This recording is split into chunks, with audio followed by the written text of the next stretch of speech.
Shalom, selamat pagi menjelang siang bagi kita semua. Puji Tuhan, kita kembali bertemu di channel YouTube Prahelia Pane.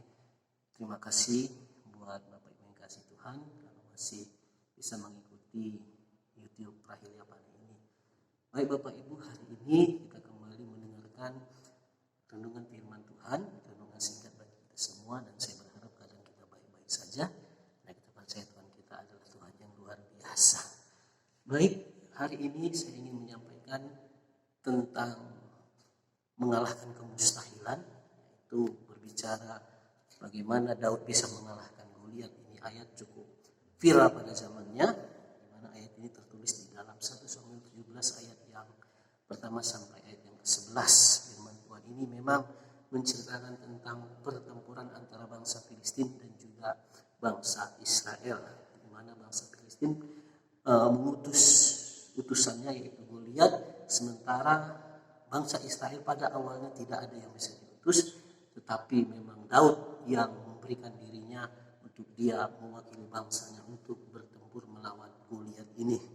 Bapak Ibu yang dikasih Tuhan, di mana ketidakmustahilan kita bisa tahu bahwa secara fisik saja Daud itu jauh kalah dari Goliat ini sendiri, karena firman Tuhan dalam 1 Samuel 17 ini kalau kita melihat dari ayat per ayat cukup jelas biodata atau profil dari si Goliat ini. Tingginya sendiri aja dikatakan 6 hasta, yang kita tahu itu ditafsirkan, diperhitungkan hanya sampai 3 meter seperti itu. Sementara Daud kita tahu, kita mencatat dia dikatakan wajahnya kemerah-merahan, yang artinya dia masih muda belia. Selain itu juga Goliat ini juga sudah biasa bertarung, sudah biasa bertempur, bisa jadi sudah banyak lawan-lawannya yang dikalahkan. Sementara Daud itu sendiri baru mengalahkan singa dan beruang yang dicatat di dalam Alkitab. Jadi secara logika manusia kita sendiri ini pasti Daud kalah.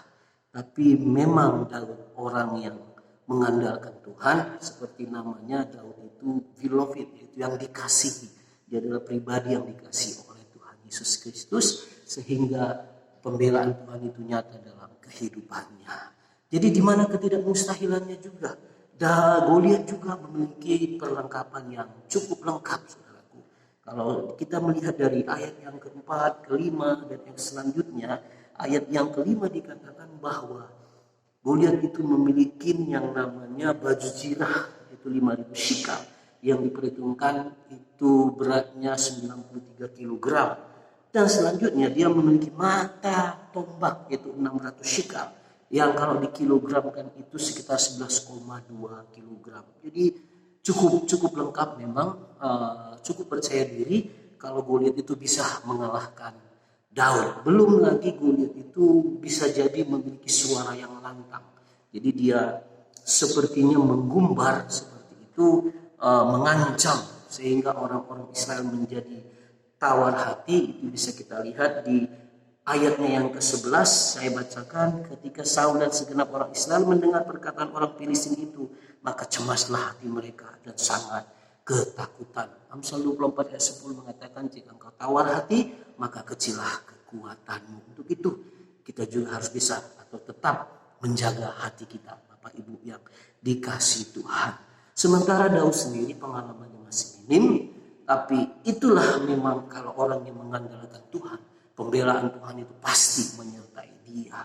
Karena Daud hanya mengandalkan Tuhan, sehingga Tuhan juga campur tangan mengintervensi di dalam situasi atau keadaan pada waktu itu. Dan kita tahu bahwa Goliat dapat dikalahkan oleh Daud, sesuatu yang tidak disangka-sangka. Saul sendiri sebagai pemimpin pun gak menyangka kalau yang bukan prajuritnya, yang bukan tentaranya ini bisa mengalahkan musuhnya pada waktu ini. Ini sesuatu pesan yang luar biasa bagi kita Bapak Ibu, bahwa tidak ada yang mustahil. Segala sesuatu kemustahilan itu bisa dikalahkan selagi kita mengandalkan Tuhan. Saudaraku atau Bapak Ibu yang dikasih Tuhan, situasi keadaan yang seperti ini sepertinya tidak mungkin kita bisa bertahan dan lain sebagainya.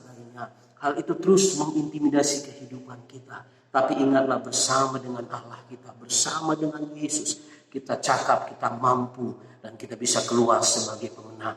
Bahkan lebih dari pemenang. Sebesar apapun masalah kita, kalau kita melibatkan Tuhan, mengandalkan Tuhan, percayalah tidak ada yang mustahil. Puji Tuhan, haleluya. Ini yang bisa kita sampaikan. Saya sampaikan kepada Bapak Ibu yang dikasih Tuhan.